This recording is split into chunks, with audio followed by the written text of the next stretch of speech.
I'm not sure that you ever tried to run away from your home. I did. Well, every single time I decided to go and fight my 7-year-old brother, I would make sure that my father was in the house, that he was in his office. That day, I remember, I went and started this argument, which very quickly turned into a fight. I decided it's time to retreat because I was just about to get destroyed. I ran to my father's office, and when I would usually come there, I would stand very close to my father, just to make sure that my brother can't catch me. And then I would usually watch my brother while he would send me the messages of love, like something like this. And I would just stand there and point to my father. But that day when I went to my father's office, I realized he wasn't there. I knew now it's time to run for life. I ran down the stairs, ran outside, and then all the way back to the shed. A good shed. I climbed up, and a few minutes later my brother arrived. He told me that I need to calm down. I said, let me think about this. No. And then he told me how I'm going to be very hungry and I will need to calm down. I just reached with my hand and grabbed the apple from the tree which was just next to it, and I took a big bite. I was looking at him and I said, I don't think so, buddy. I have enough apples here to be here for all the year. And then he said that I will need to go to toilet. I said, would you like me to demonstrate to you? He said, no. And then he just walked away. I thought my father would come home that day quite quickly. It didn't happen. It was a hot Serbian summer, plus 35 Celsius. And I was there sitting and sitting. It was just so hot. I could see a pink elephants around me.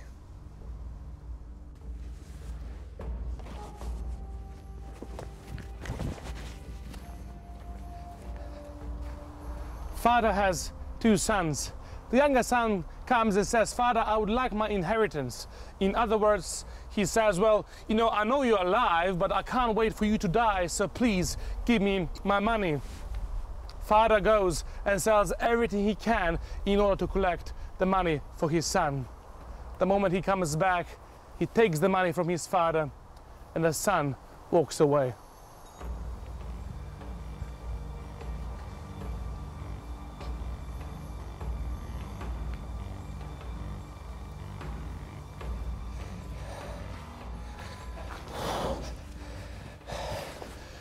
The youngest son went to a country far, far away. And then he found himself with no money, no job, and hungry on the streets. He tried to find a job, but it seems the only job he was able to find was to take care about pigs. Very soon he realized that at home he has everything, and here he has nothing. This is the moment when the younger son decides it is time to go home. It is time to go home.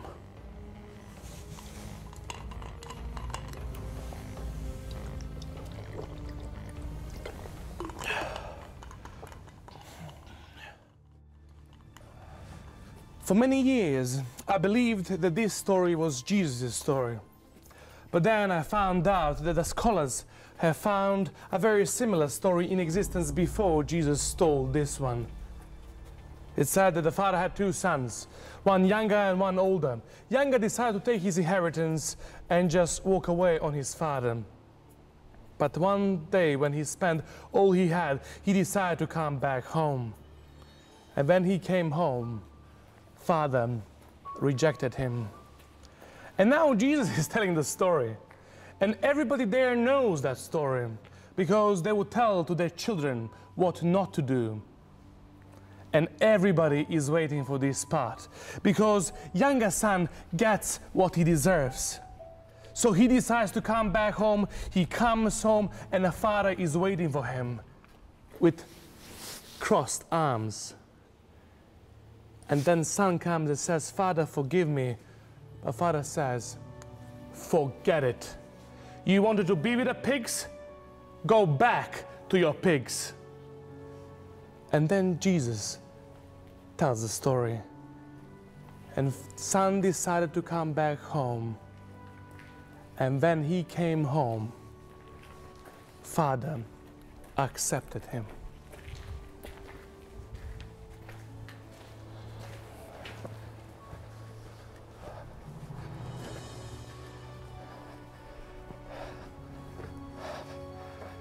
I can only imagine how the father was coming to the edge of his property every single day, hoping that one day his son will come back home.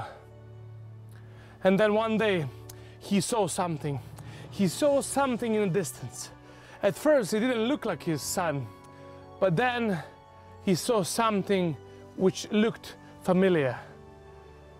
Verse 20 says, while he was still long way off, father saw, and he was filled with compassion. In Jewish culture, men of respect don't run, because if you want to speak with them, you simply have to catch them. But there is also another reason.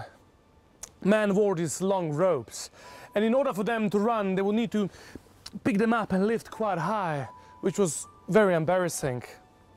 But in this story, it is very obvious the father is not interested in a culture. He was interested in his son.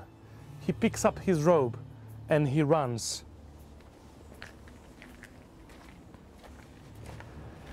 Father didn't want to let his son believe for a second he is not welcome home. He runs, he grabs him, and then the Greek word says that he was kissing him for a long time. Then father ordered to his servants to bring the best robe for his son. And this is exactly what God does in our life. He brings the best robe to cover all our stains, all our sins, all our scars. And then the father said, "Bring me the sandals and bring me the ring, because everything that belongs to me belongs to my son as well." Father then ordered for big feast to be prepared, because this son of his was lost and now was found. He was dead and now he is alive. I was wondering, why would father prepare such a big feast for him?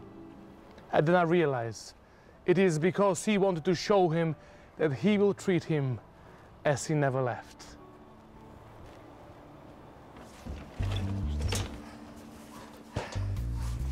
I was there for a long time, but then I heard a door opening and I heard a bicycle of my father.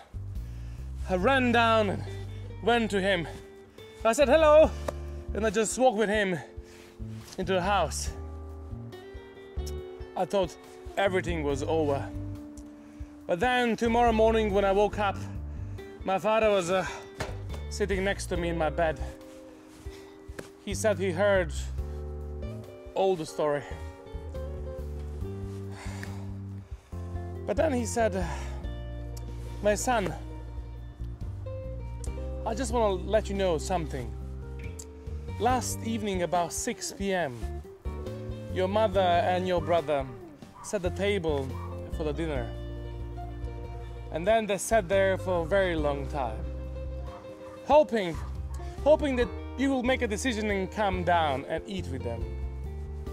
And then he added, he said, "Do you know why they did that?" I said, "No."